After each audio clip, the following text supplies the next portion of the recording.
401, ¿cierto?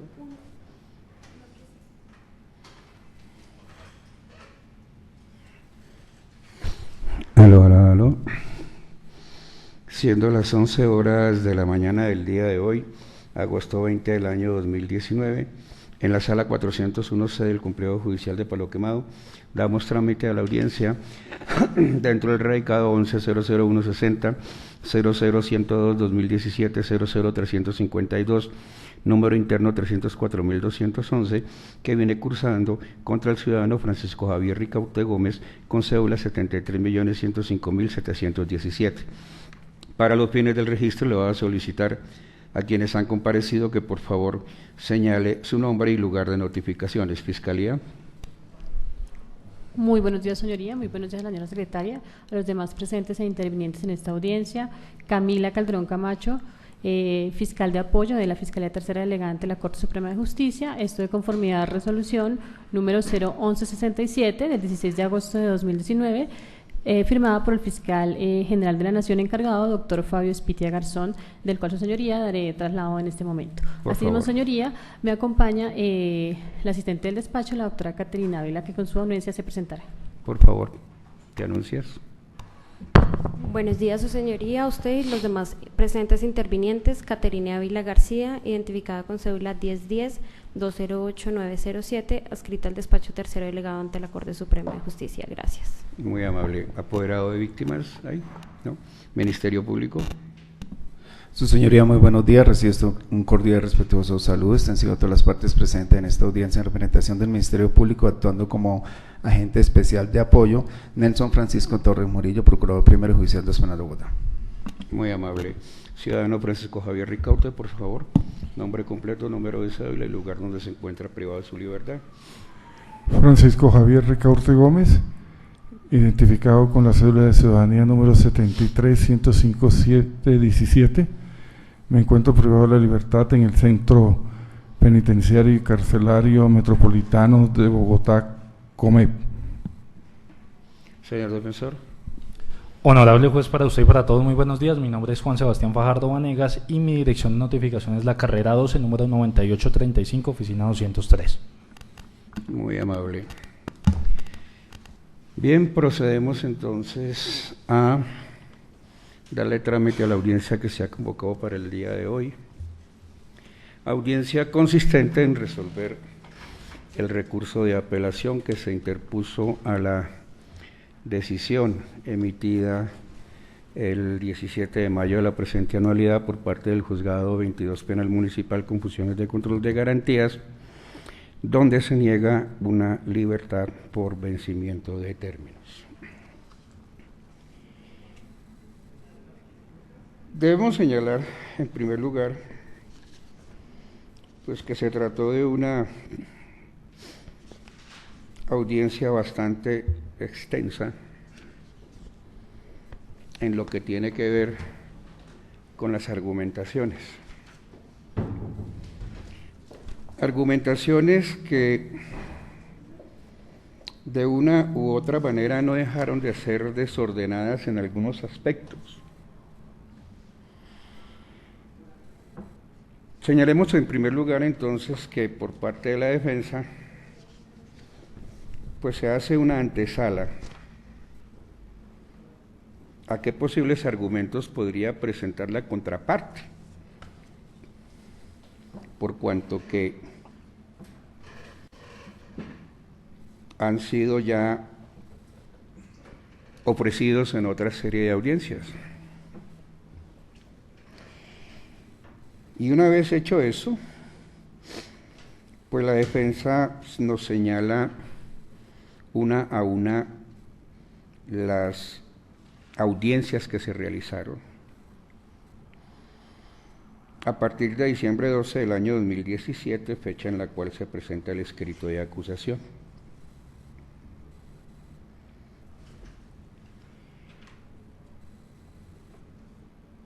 Señala entonces el señor defensor en su argumentación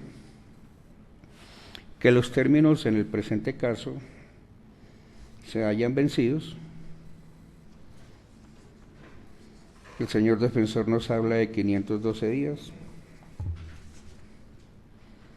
el juez de control de garantías nos habló de 529 días y yo hago cuentas y me dan 521 días, que son así: diciembre 19 del 2017 a diciembre 31, 19 días. Por el año 2018, 365 días. Y por el año 2019, 137 días. Con razón dicen que somos abogados. Porque las cifras que da defensa, las cifras que da fiscalía y las cifras que da el juez de control de garantías, totalmente divergentes. Voy a trabajar con los 521 días. Y entonces no voy a resumir las alegaciones que me presentó cada uno. ¿Cuál va a ser la metodología que voy a implementar? Como hay unas fechas precisas de cada audiencia, fechas que no fueron controvertidas, voy a hacer referencia a cada una de ellas y a las motivaciones que presentó cada cual para efectos de que se cuente o no se cuente términos. Correcto. Sin embargo, pues no sobra señalar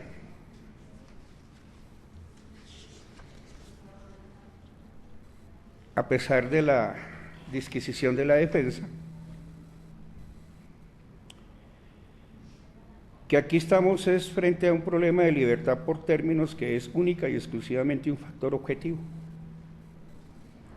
No estamos hablando de derecho, estamos hablando sí del derecho a la libertad, pero aquí el tema tiene que ver con el aspecto objetivo, si a partir de unos términos procede o no procede la libertad con base en ello. O sea que aquí la discusión no es sobre si es un derecho fundamental o no es un derecho fundamental. Pues sabemos que es un derecho fundamental, no hay que darle discusión a eso. En el entendido como ha sido definido por la Corte Constitucional, es decir, que es un derecho que puede ser afectado en los estados de excepción. Y entonces, ante esa diversidad numérica que me presenta cada sujeto procesal, Fiscalía me presenta igualmente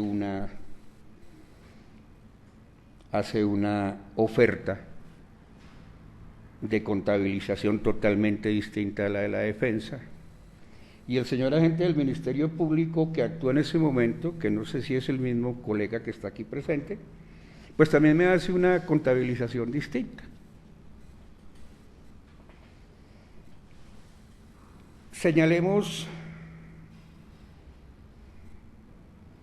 unos aspectos puntuales, porque es que bastante es la confusión de los jueces de control de garantías, y aquí se materializa en lo que tiene que ver con el análisis del régimen de libertad y en lo que tiene que ver con lo que es un derecho fundamental.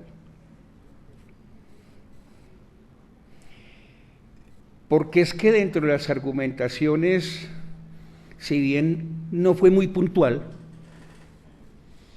se habla de que se deben suspender los términos cuando se va a una segunda instancia. Simple y llanamente porque ante un juez de conocimiento el efecto es suspensivo. Bueno, ¿y desde cuándo debemos suspender los términos? ¿Acaso no se han dado cuenta quienes así predican que los términos continúan en la segunda instancia? Cuando se apela algo ante el tribunal tiene unos términos para resolver, luego los términos siguen corriendo allá. Lo que se suspende es la competencia, no se suspenden los términos.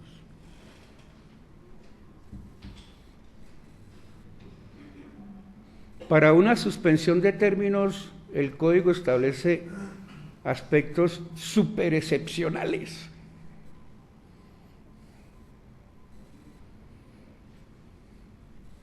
Pero cuando se va a una segunda instancia, los términos no se suspenden, continúan en la segunda instancia, tanto que el Código regula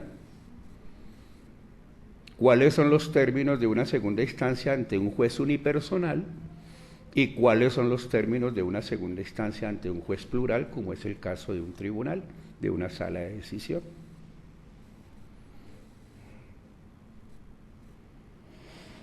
De igual manera, uno escucha en los audios por parte de todos los sujetos procesales, juez, Ministerio Público, Defensa, Fiscalía, la teoría del plazo razonable, como si fuese razonable que los procesos se demoraran.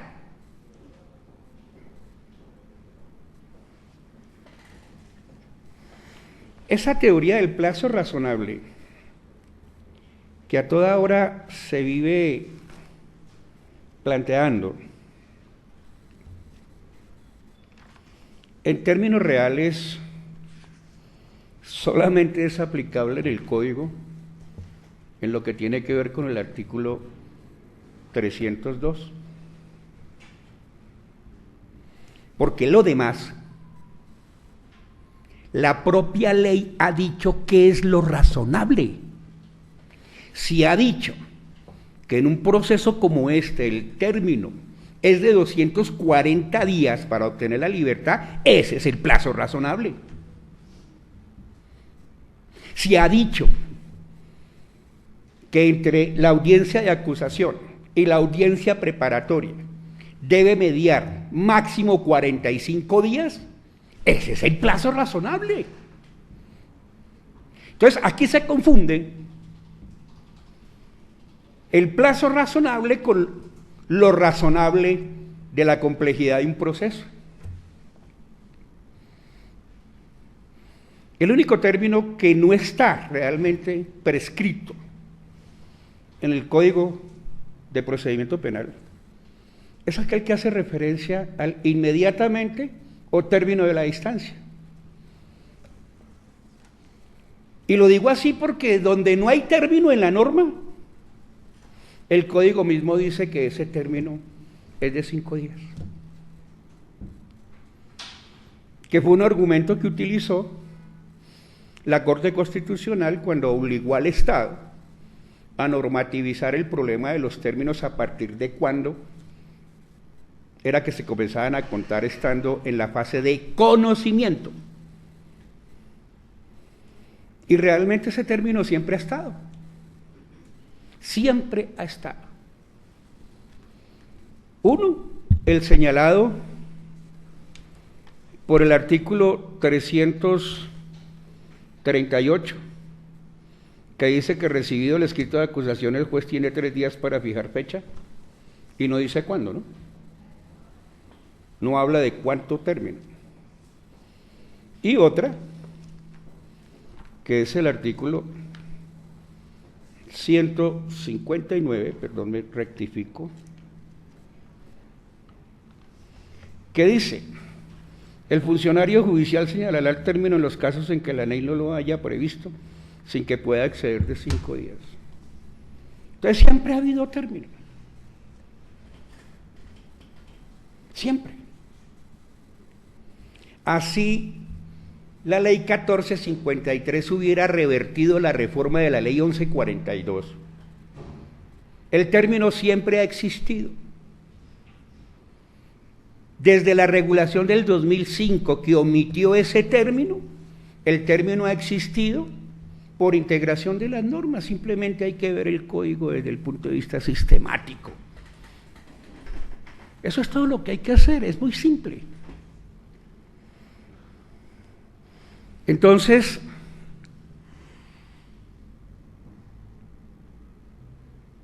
esa teoría del plazo razonable y de lo razonable del plazo no aplica en el régimen de libertad. El régimen de libertad tiene unos términos concretos 60 días si no se ha presentado escrito de acusación después de la imputación, y 120 o 240 días si no se ha iniciado el juicio, y 150 días o 300 una vez iniciado el juicio. O sea, los términos son claritos. Y aquí no puede alegarse entonces que por la complejidad del caso entonces es razonable que nos demoremos en una preparatoria. Claro que es razonable que nos demoremos en una preparatoria cuando el plazo es complejo. Yo he tenido audiencias preparatorias de 2 años. Acabo de terminar una la semana pasada que me duró 1 año y medio, porque tengo cualquier cantidad de casos complejos donde la Fiscalía le descubre 1 o 2 teras de información a la defensa.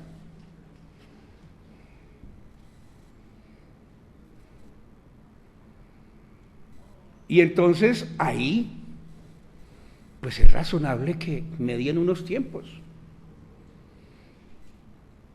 Tiempos que no siempre pueden ser satisfechos con los 45 días que hay entre acusación y preparatoria.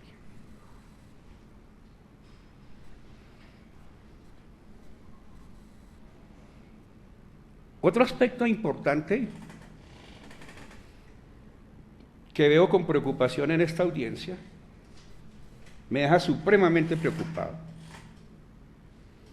porque ya pareciera que se convirtiera en tradición.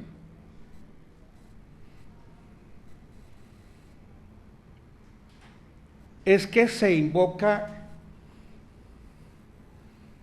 cualquier aplazamiento o cualquier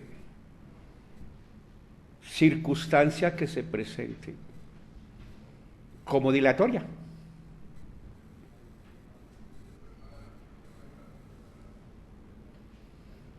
Un derecho es un derecho. Y el sujeto procesal puede hacer uso bien de ese derecho, como puede excederse en el ejercicio de ese derecho. Yo no le discuto absolutamente a nadie que una solicitud de aplazamiento de una audiencia puede ser una maniobra dilatoria. Pero es que el artículo 8º, derechos de la persona que está siendo procesada, está indicando que tiene derecho a preparar bien su juicio, y eso implica que la posibilidad de aplazamientos. Luego, para yo certificar, para yo llegar a la conclusión y no decir alegremente lo que se dijo en esta audiencia, yo tengo que especificar y clarificar por qué en el caso concreto un recurso se convierte en maniobra dilatoria, y no decirlo al garete, simplemente porque quise, porque un derecho se puede ejercer bien como se puede ejercer mal, y lo que se sanciona en el régimen de libertad es el mal ejercicio de los derechos. Y si se ejercitan mal, tiene que especificarse por qué se ejercitaron mal para efectos de hacer un descuento. Pero no puede decirse per se que porque se aplazó una audiencia entonces ya es dilatoria, o que porque se ejerció un recurso es dilatorio.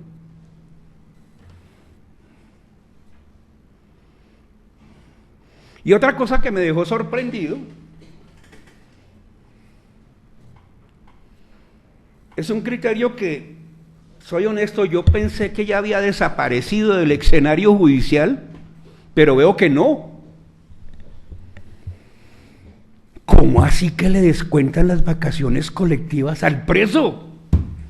Si es que el preso no se va de vacaciones. El preso sigue preso. Si ya tuvimos la aberración normativa de que los términos se contaban en días hábiles, y hasta la Corte Suprema lo dijo en varias ocasiones, si ya tuvimos esa aberración normativa, me parece, estaba convencido que ese criterio que fue utilizado antaño, por allá en el año 2007, 2008, cuando yo era juez de control de garantías y atacaba ese criterio, que eso ya estaba superado. Pero esta audiencia me dice que no. El señor juez le descuenta las vacaciones al preso.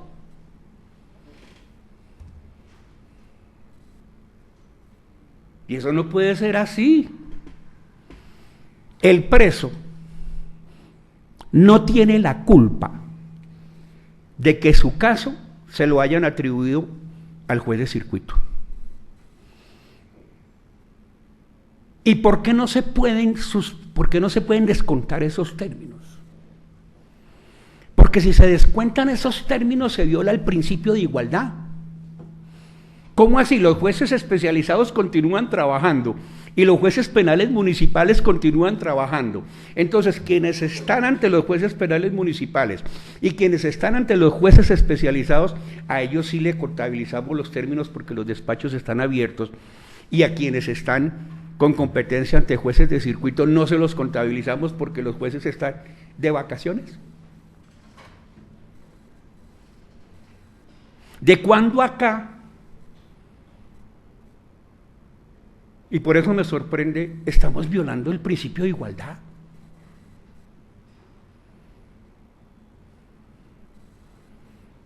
Eso es una violación absoluta del principio de igualdad. Partimos entonces de 521 días.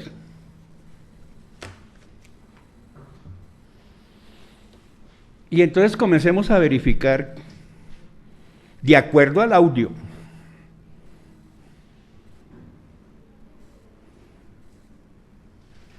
no de acuerdo a la carpeta, porque eso nunca me llegó a mí, es de acuerdo al audio. Se presenta escrito de acusación el día 12 de diciembre del año 2017. Los términos a trabajar son del 12 de diciembre del 2017 a mayo 17 del 2019, fecha en la cual se realiza la audiencia que hoy estoy resolviendo vía apelación.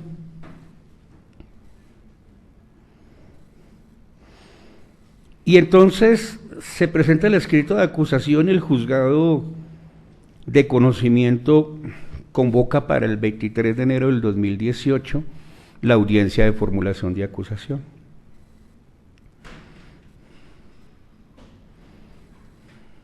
Y en esa audiencia la defensa presenta una impugnación de competencia.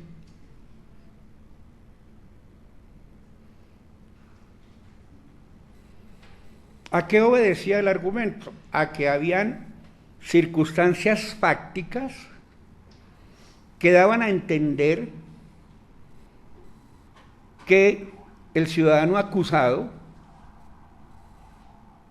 había cometido siendo ya miembro de la judicatura, bien porque estuviese en el Consejo Superior o bien porque estuviese en la Corte Suprema. Y entonces se indica que eso ya fue definido, que el juez de control de garantías, cuando se le hicieron las audiencias de legalidad de captura, imputación y medida de aseguramiento, él había definido eso. ¿Y quién ha dicho que las decisiones de los jueces de control de garantías hacen tránsito a cosa juzgada? La gran mayoría de las decisiones de los jueces de control de garantías no hacen tránsito a cosa juzgada. Hay algunas que sí.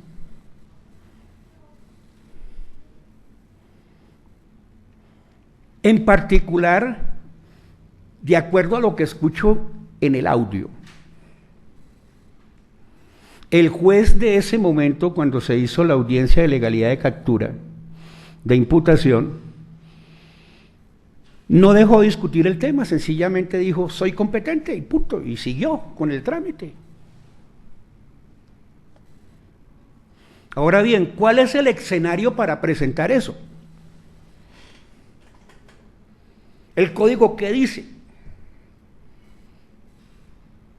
El escenario supuestamente natural, porque es que en la audiencia de imputación también se puede impugnar, y básicamente en la audiencia de imputación el elemento central a raíz de la reforma de la ley 1142, el elemento central a discutir es si se trata de un conflicto entre jurisdicción indígena, ordinaria, militar, porque el problema de la competencia territorial quedó resuelto con la reforma de la ley 1142, que le da competencia de orden nacional a los jueces de control de garantías para efectos de tramitar audiencias de carácter urgente, como la legalización de una captura, una formulación de imputación, porque el código decía que la imputación había que hacerla en el sitio donde ocurrieron los hechos, porque como el código o ley 906 es copy-paste de ley 600, la copiaron mal además. Entonces, en ley 600 efectivamente sí hay una competencia territorial definida, pero en ley 906, y ese fue uno de los aportes que hicimos los jueces cuando discutimos la ley 1142, el único puntico que ganamos era que se le diese a los jueces de control de garantías competencia nacional. Y entonces por eso los fiscales pueden legalizar la captura en el sitio donde se hizo la captura, a pesar que los hechos, por ejemplo, se legaliza captura o se captura en Barranquilla y los hechos corresponden a la ciudad de Bogotá. Lo que tiene que hacer el fiscal es radicar el escrito de acusación de acuerdo a las reglas de competencia en el sitio donde ocurrieron los hechos. Y partiendo de la regulación que me trae la ley 906. Entonces el escenario natural para impugnar eso es la audiencia de acusación. Y eso hizo la defensa.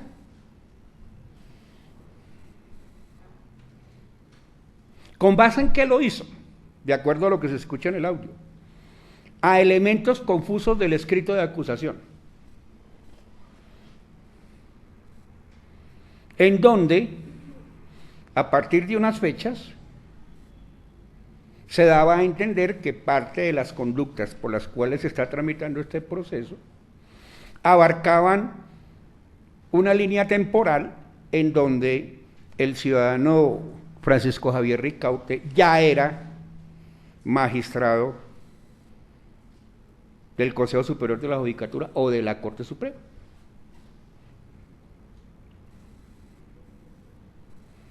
Luego, ¿era válido hacer eso? Pues indudablemente es el único escenario que hay. ¿Y qué pasó? Que la Corte decidió en un auto que define, auto de sala, que define eso. Y ahí no se le hizo ningún tipo de recriminación, por lo menos en el audio no se escucha. No se le hizo ningún tipo de recriminación a la defensa. Se aclara el tema.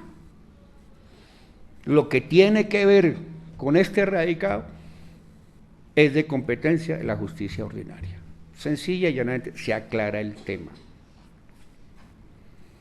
Y aquí no vale, como lo dijo el juez de control de garantías, que en un habeas corpus que posteriormente se interpuso, el juez de habeas corpus, que es unipersonal, hubiese dicho que esa solicitud era dilatoria, porque ¿qué prima? ¿El auto de la sala o el auto de habeas corpus? ¿Cuál tiene más peso específico? Pues el de la sala, son 9 magistrados, por favor. El habeas corpus lo decide unipersonalmente un magistrado o un juez, cuando le toca a un juez. De modo que el mayor peso específico lo tiene el auto que decidió la Corte Suprema de Justicia, determinando que lo que tiene que ver con este procedimiento es de la justicia penal ordinaria. Y se decantó el tema. Y entonces, dentro de las alegaciones que se hicieron para controvertir el argumento de la defensa, se dice que eso ya había sido definido por el juez de control de garantías.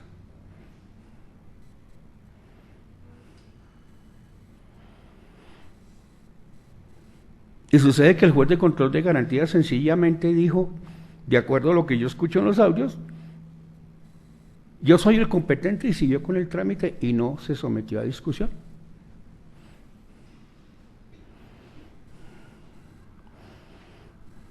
Y la Corte definió.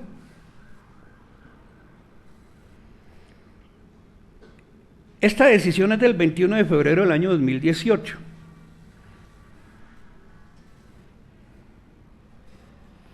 Y entonces se demoró una buena cantidad de días.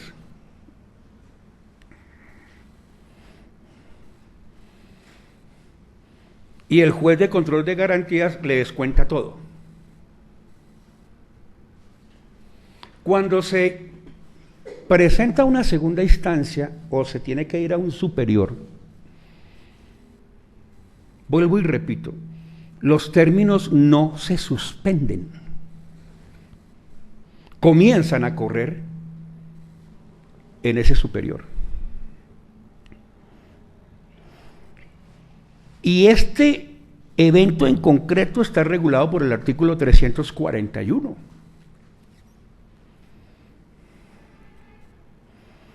Que dice que ese conflicto tiene que resolverse en 3 días, no en un mes. Ahí está el término.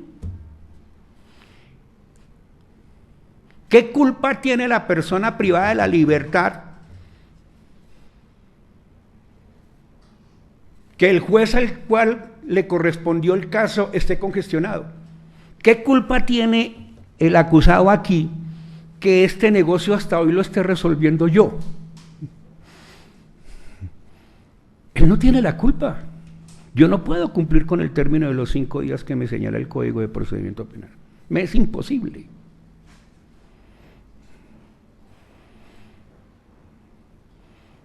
Pero el que la judicatura o el funcionario judicial tenga ese tipo de dificultades, jamás se le podrán atribuir a la persona que está privada de la libertad. Y jamás se le podrán descontar esos términos.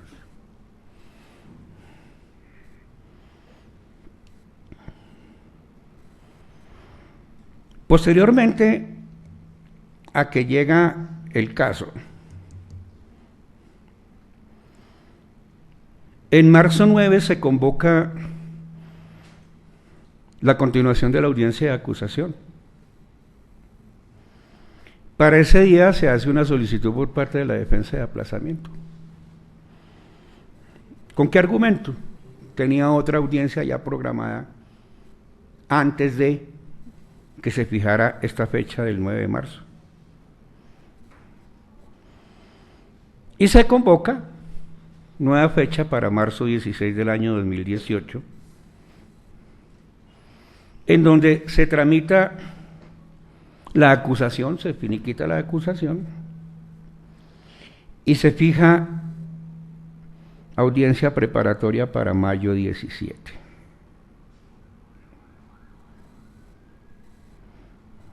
Y aquí no encuentro razón jurídica alguna para que el juez de control de garantías haya hecho un descuento desde el 11 de abril al 17 de mayo. ¿En razón a qué lo hizo?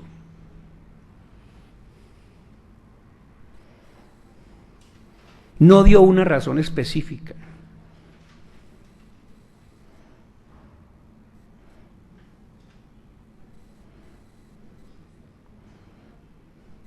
Y ahí, en ese momento le descontó 39 días.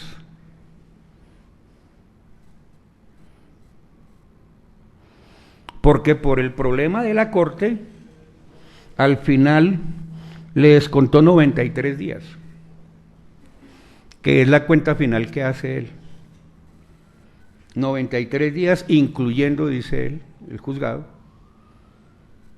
el trámite que se desarrolló ante la Corte. Y entonces nos vamos para mayo 17, donde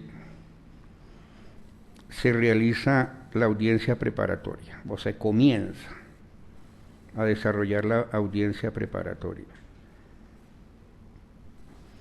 Y entonces en esa audiencia se pone de presente que el descubrimiento realmente terminó el 27 de abril del año 2018.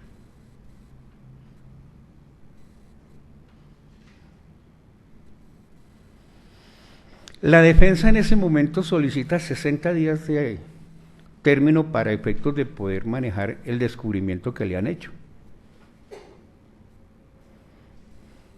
Pero el juez de conocimiento no accede a los 60 días, le da 90.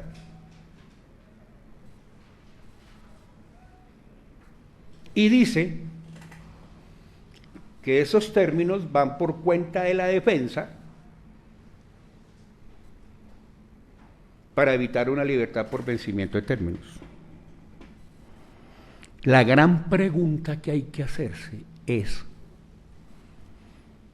¿será que no es aplicable el artículo 8º de la ley 906?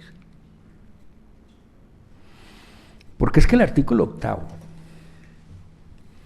de la ley 906, en uno de sus apartes señala lo siguiente: como derechos para la defensa, disponer de tiempo razonable y de medios adecuados para la preparación de la defensa. De manera excepcional podrá solicitar las prórrogas debidamente justificadas y necesarias para la celebración de las audiencias a las que deba comparecer. Y entonces, si yo lo tengo como un derecho, per se, una solicitud de aplazamiento no puedo definirla como dilatoria. Si la voy a definir como dilatoria, tengo que dar los argumentos de por qué es dilatoria. Porque entonces estoy entrando en un terreno supremamente peligroso en donde estoy convirtiendo un derecho, lo estoy haciendo nugatorio. Luego yo debo diferenciar cuando en un momento determinado el ejercicio de un derecho es excesivo y se convierte en una maniobra dilatoria, y cuando realmente corresponde o no al ejercicio normal. Y aquí hubo una razón para eso: que el descubrimiento había terminado el 27 de abril.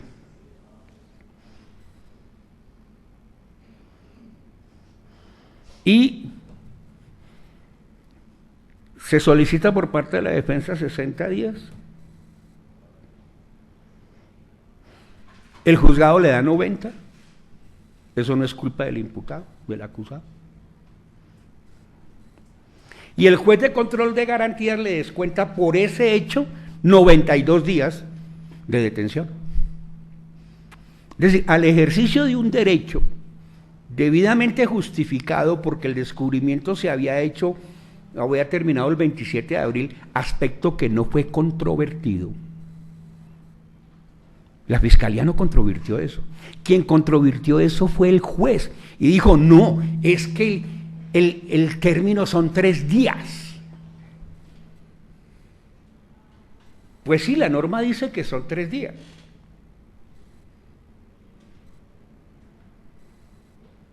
Pero es que no todas las veces la fiscalía puede descubrir en 3 días. Eso depende del caso en concreto.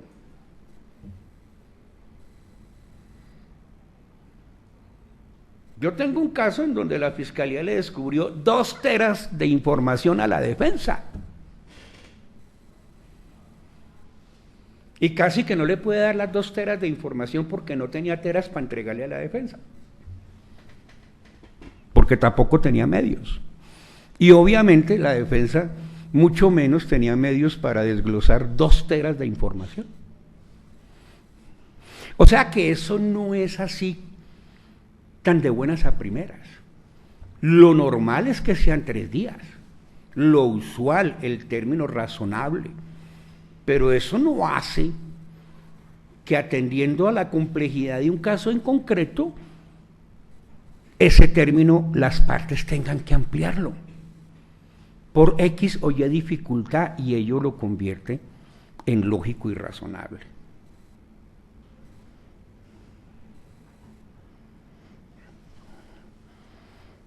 Y entonces por ese concepto el señor juez de control de garantías descuenta 92 días.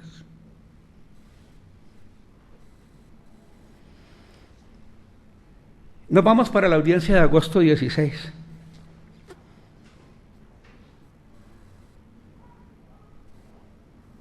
Y esta sí que es irónica además, esta audiencia.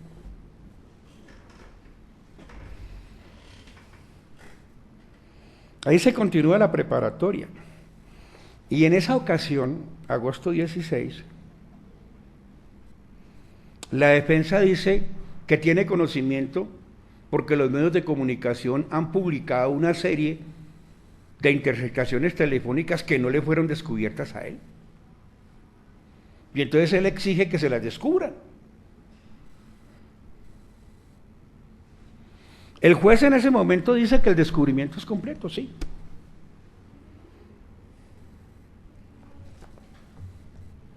Y entonces el señor juez, no sé por qué, pero desconociendo toda norma procedimental, le concede recurso a eso. El Ministerio Público le puso de presente al juez, oiga, esto no tiene recurso. Y es que eso no tiene recurso. Eso lo que tiene es una sanción concreta. Es que lo que no descubra la Fiscalía será objeto de rechazo en la audiencia preparatoria. Eso no tiene recurso, pero el juez le dio recurso. ¿Y de eso tiene la culpa el preso?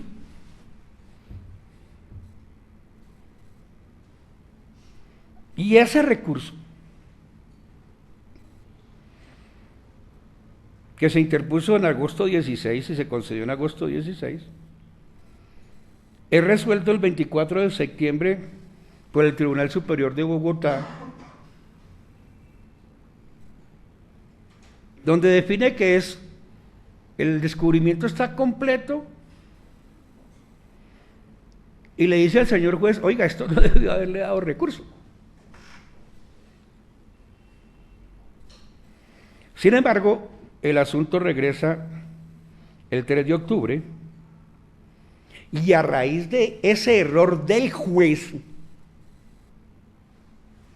el juez de control de garantías le descuenta 50 días más a la persona privada de la libertad.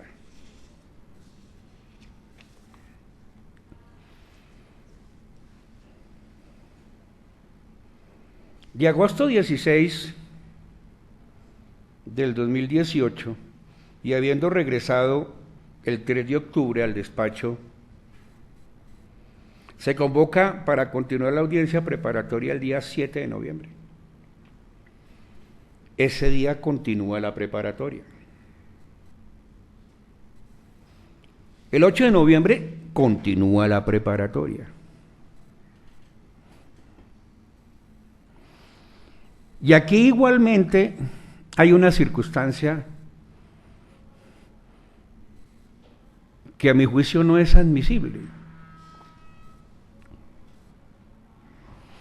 Es que en esa audiencia del 8 de noviembre, los sujetos procesales, Fiscalía y Defensa solicitan 5 días de receso para efectos de verificar estipulaciones probatorias.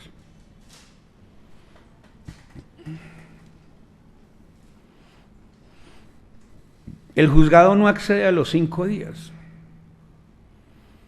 El juzgado convoca para diciembre 4. Las partes solicitan 5 días,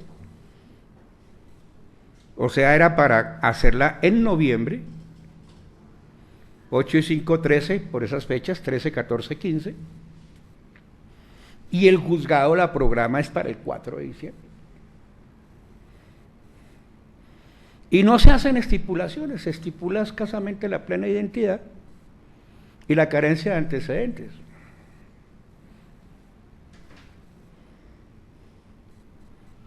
Carencia de antecedentes que pues no debe ser objeto de estipulación, porque entonces ya se está presintiendo una condena.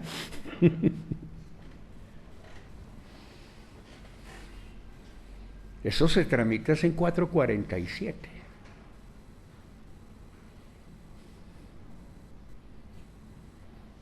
Y la plena identidad sí se estipula a contrario sensu de una decisión que tomó el doctor Barceló, que dijo que eso no se estipulaba porque eso ya estaba aprobado en sede de garantías.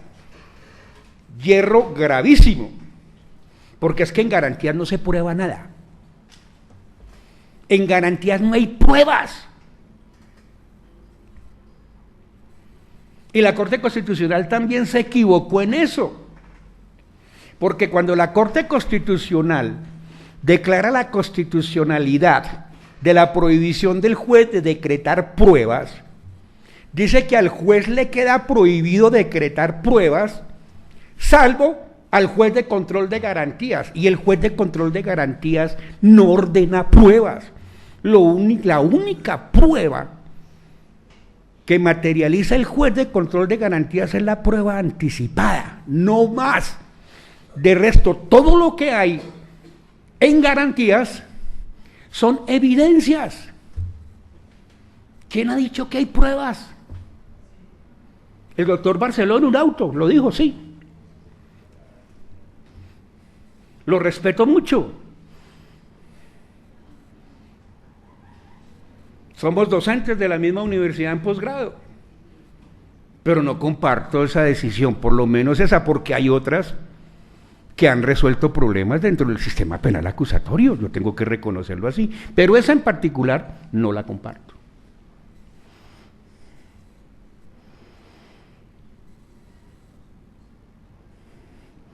Entonces, se fija para el 4 de diciembre,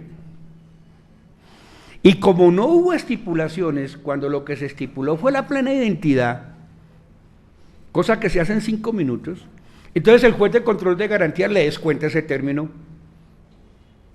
al acusado. Le descuenta 29 días más.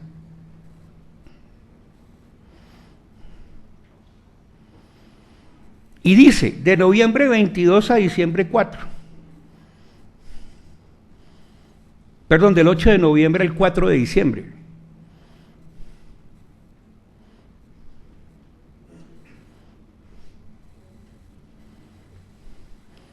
En diciembre 4 comienza la argumentación de la Fiscalía de la solicitud probatoria. Diciembre 6 continúa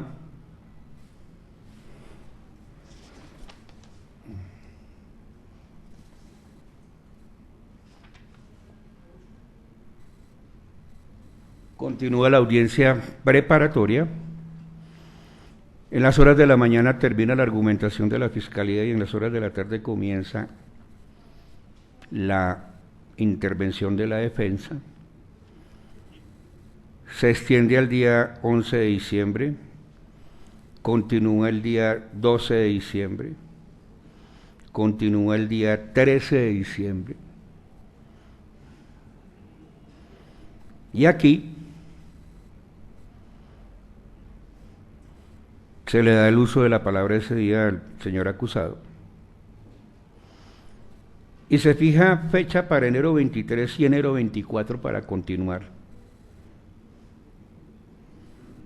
con la audiencia, con la decisión de las solicitudes probatorias.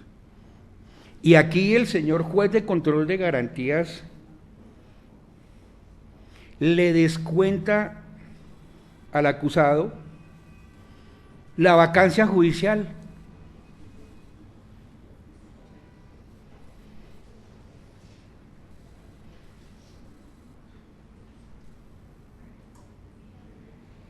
Increíble. Violación del derecho a la igualdad, vuelvo y lo repito. ¿Por qué a los jueces especializados tienen vacaciones individuales y los jueces penales municipales tienen vacaciones individuales? ¿Y por qué los jueces de circuito no tienen vacaciones individuales? Esa no es una decisión que tomen las personas privadas de la libertad, es una decisión del Estado. Y el Estado tiene que asumir, claro, lo que busca es ahorrarse una buena cantidad de dinero. Pero ¿quién ha dicho que las personas privadas de la libertad se les debe descontar los días simple y llanamente porque tuvieron la mala suerte de que su negocio fuese de competencia de un juez penal del circuito? Porque si hubiese sido de un juez penal municipal o de un juez especializado, pues continúan contándole los términos porque esos juzgados están abiertos.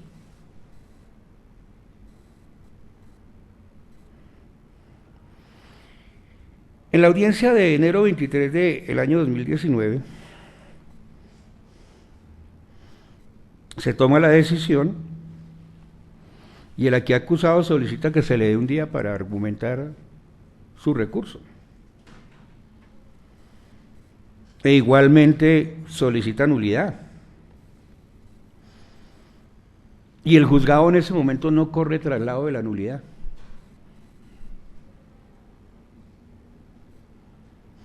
El día 24 de enero, la audiencia se desarrolla con sustentación de recursos.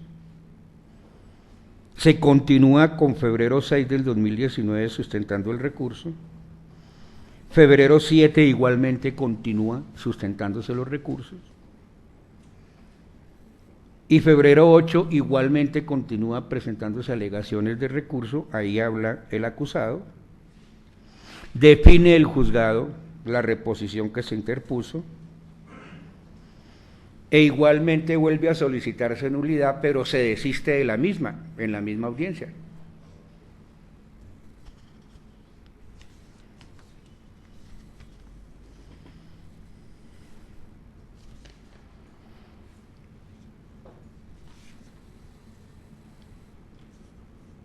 En febrero 14, aquí se solicita un receso, se continúa en febrero 14, y entonces estaba convocada igualmente audiencia para febrero 15, ese día no hubo remisión, según lo que se escucha en los audios, y el 21 de febrero termina la sustentación de los recursos, porque aquí apelaron, apela Ministerio Público, apela Defensa, y el Ministerio Público tiene derecho a apelar, claro, y entonces porque apela el Ministerio Público, entonces también es dilatoria. Vuelvo y repito, cuando un derecho se sobrepasa en su ejercicio, yo tengo la carga como juez, más si estoy en sede de garantías, de argumentar por qué es dilatorio y no simplemente manifestarlo per se, porque esto no es un argumento de autoridad, aquí no puede utilizarse ese argumento de autoridad. Y obviamente, por lo menos hasta el día en que se realizó la audiencia de control de garantías, no había regresado del tribunal.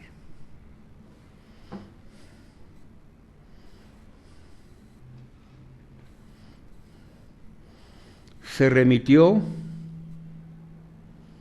en febrero.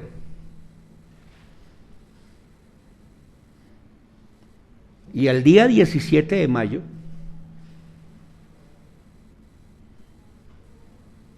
no había bajado del tribunal. lo que desde el punto de vista legal debe demorar más o menos 21 o 22 días, ya llevaba más de 2 meses, casi 3. ¿Y por qué debe demorar un promedio de 21 o 22 días? Porque siendo poquito laxo,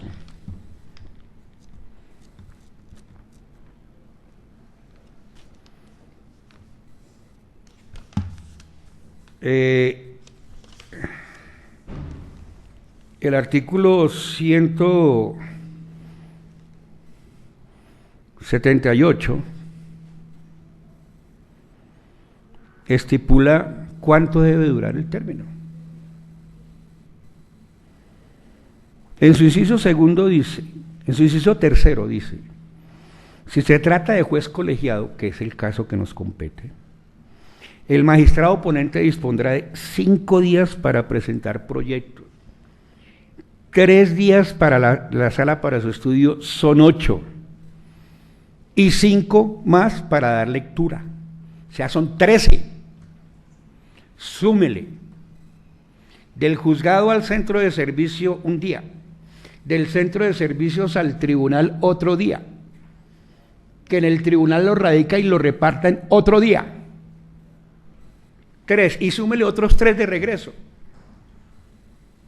y ya llevaba más de 2 meses. Claro, si se tiene la visión de que el efecto suspensivo suspende términos, pues claro, le van a descontar todo esto.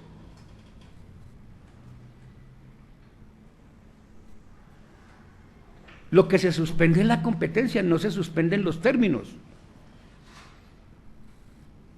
Y parece que aquí se está acostumbrando la judicatura en sede de garantías de que el efecto suspensivo es sinónimo de suspensión de términos. Y no es la primera vez que un juez de control de garantías sale con ese argumento. Es que como apeló y el tribunal se demoró 6 meses, entonces yo le descuento 6 meses a usted porque usted ejerció el recurso sin aclarar si ese ejercicio es dilatorio o no. Tuve un evento en donde la defensa ejercita un recurso en la superparatoria porque le negaron una prueba, el tribunal se demoró cerca de 5 meses para resolver, baja el negocio y le dio la razón a la defensa. Y en sede de garantía le descontaron esos 5 meses que había durado el tribunal con el argumento de que era dilatorio, sin analizar en concreto si efectivamente se estaba o no se estaba abusando del derecho. En eso los jueces de control de garantías tienen que ser supremamente claros. Se tiene que especificar. Usted ejercitó este recurso y este recurso es dilatoria por esto, esto y esto. Decir simple y llanamente que es dilatorio es lo que la lógica aristotélica llama petición de principio.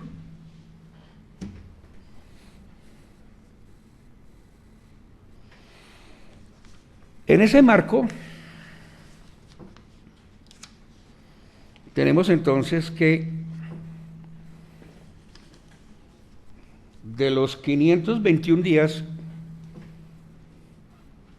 que tengo yo en mi cuenta, el señor juez de control de garantías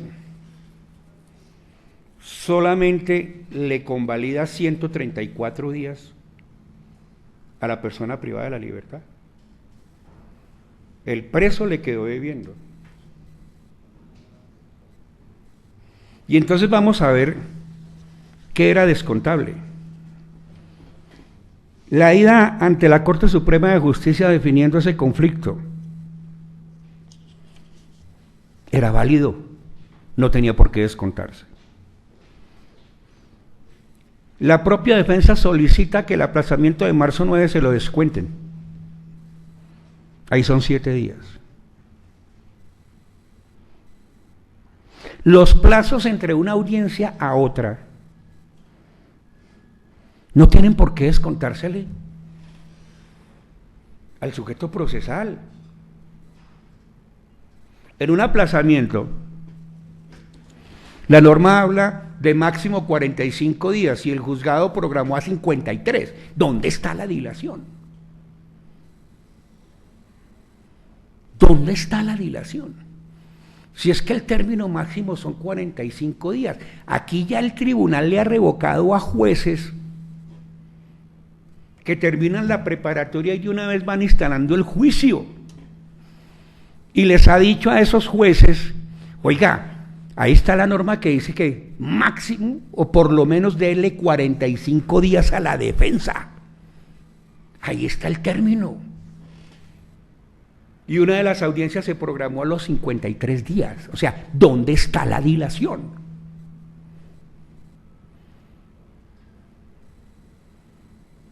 ¿8 días son dilación?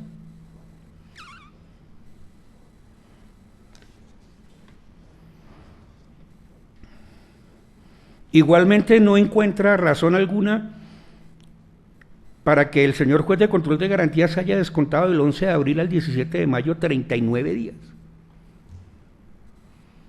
Y no explica la razón de ese descuento.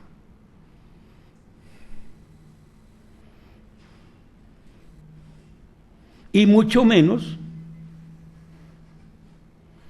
lo que va entre mayo 17 del 2018 a agosto 16. En mayo 17 del 2018 se suspende la audiencia preparatoria, que continúa a agosto 16 del 2018, ¿sí? Solicitan las partes, o solicita el señor defensor, mire, el descubrimiento es demasiado amplio, necesito más tiempo. Pide 60 días y el juez le da 90 y le descuenta los 90 a la persona privada de la libertad. Y no se explica por qué esa solicitud es antagónica al ejercicio del derecho consagrado en el artículo 8º de la ley 906, a preparar en forma adecuada el juicio. Eso hay que aclararlo, eso hay que especificarlo, hay que establecer la diferencia, o si no seguimos con la petición de principio, porque sí, o que porque lo dijo la Corte, porque ya mucha gente se está acostumbrando a eso. Eso es verdad porque lo dijo la Corte.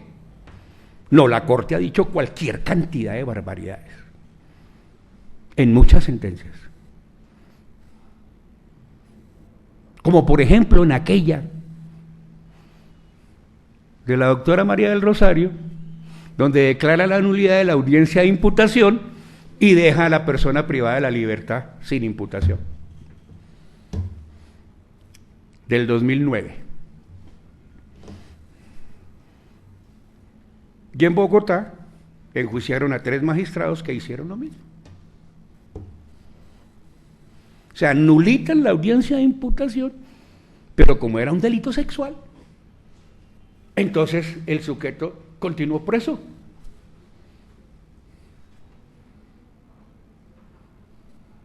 O aquella del doctor Malo Fernández que dice que la ley 1709 no está vigente, estando vigente. O cuando dijo que la ley 1760 no estaba vigente, estando vigente. Se le olvidó que lo único que no entró a regir fue el numeral 5º de la ley 1760, lo demás entró a regir de manera inmediata. Eso hay que verlo con beneficio de inventario. No todos son aciertos, pero tampoco todos son desaciertos, hay que verlo críticamente. Porque es que no falta pues que la Corte diga suicídese señor juez y entonces vaya y se suicida. Porque lo dijo la Corte. No. Son seres humanos que también se equivocan.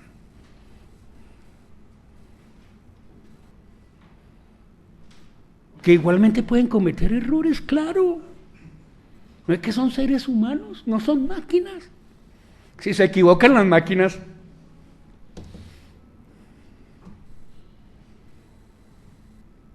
¿por qué los seres humanos no nos podemos equivocar? Entonces, en ese marco, también le descontó esos 92 días de mayo 17 de 2018, hasta agosto 16 de 2018 le descuenta 92 días que no hay razón de ser para ese descuento.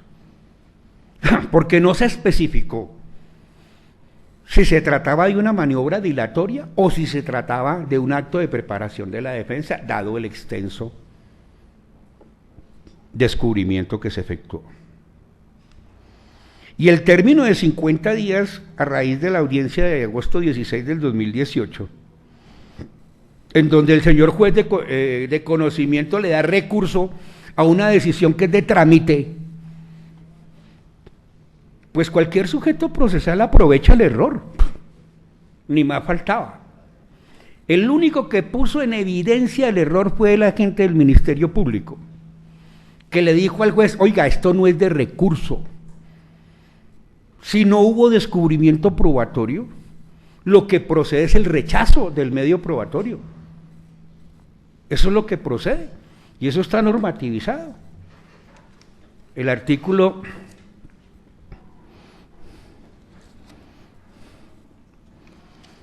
346 dice eso.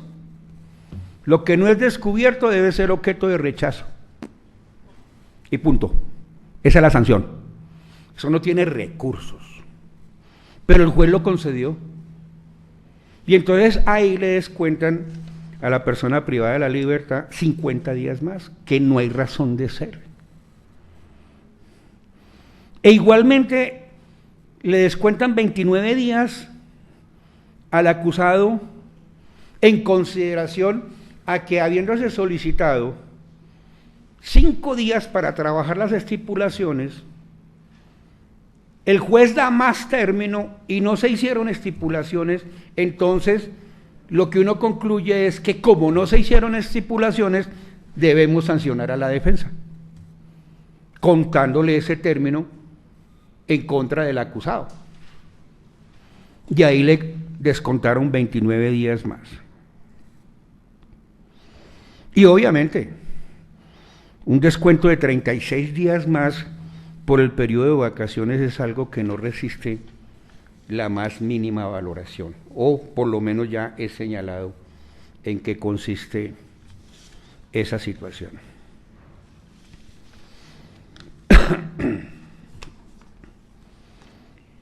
Partiendo de lo anterior, el suscrito funcionario debe señalar que no se argumentó en debida forma los descuentos por parte del juez de control de garantías. Utilizó algunos argumentos expuestos por la Fiscalía General de la Nación y por el señor agente del Ministerio Público, porque la Fiscalía, dentro de sus alegaciones, hay una que me parece a mí que no tenía por qué atenderse, y es cuando, en respuesta a la solicitud hecha por la defensa, dice que ya el juzgado 40 decidió los términos, que ya había hecho el conteo. ¿Y quién ha dicho que la decisión de un juez de control de garantías obliga a otro juez de control de garantías? No obliga, para nada. Y señala quien presentó la argumentación en ese momento, que lo que está haciendo la defensa es controvertir la decisión del juzgado 40 penal municipal con función de control de garantías.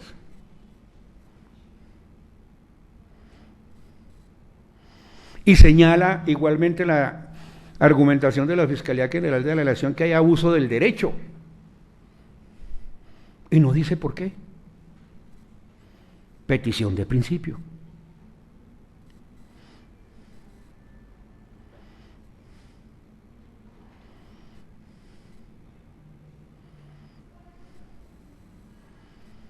E igualmente, pues,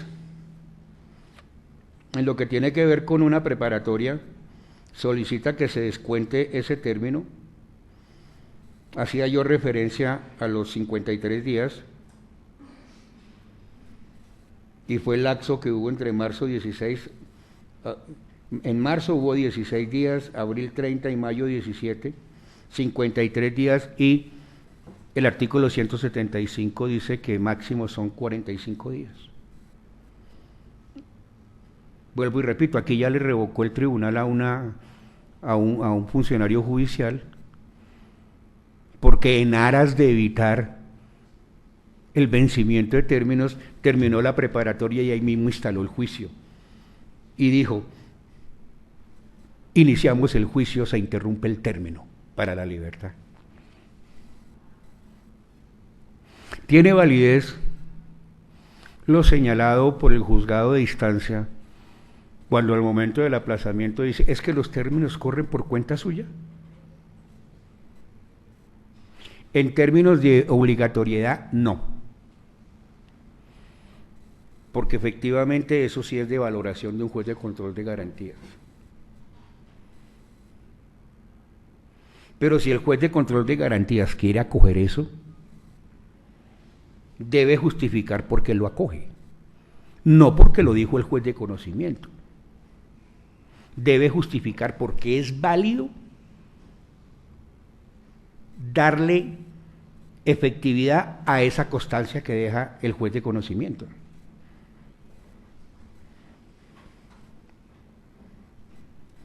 En ese marco, entonces,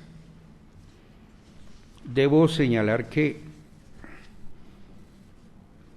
escasamente yo lo único que encuentro son 7 días para descontar.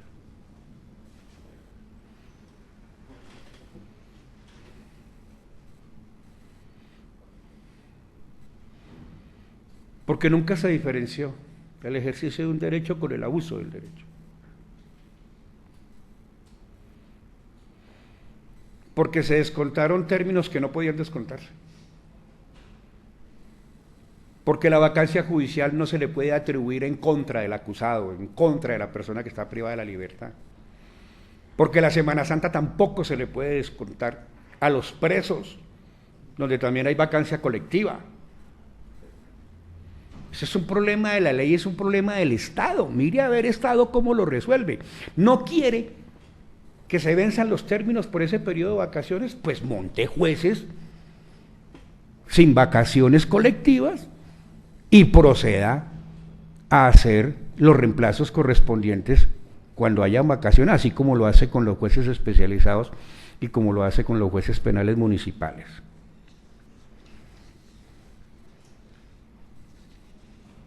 En ese marco, entonces, el Juzgado 29 Penal del Circuito con funciones de conocimiento debe señalar que en el presente caso, efectivamente, los términos están vencidos. Pero igualmente quiero dejar constancia de una cosa, porque es que aquí también se habló de que hubo prórroga de la medida de aseguramiento. No he visto norma más boba que esa. La vigencia de la medida de aseguramiento es de 1 año y la libertad se da a los 240 días. 1 año son 365 días. Pero hay otra norma que no está reformada. Es que las medidas de aseguramiento tienen vigencia durante todo el proceso. Luego no es necesario ampliarle 1 año más la medida de aseguramiento a la persona. Porque así se dé la libertad por vencimiento de términos, la medida de aseguramiento sigue siendo vigente, pero no se puede hacer efectiva, que es otra cosa. Es un fenómeno totalmente distinto.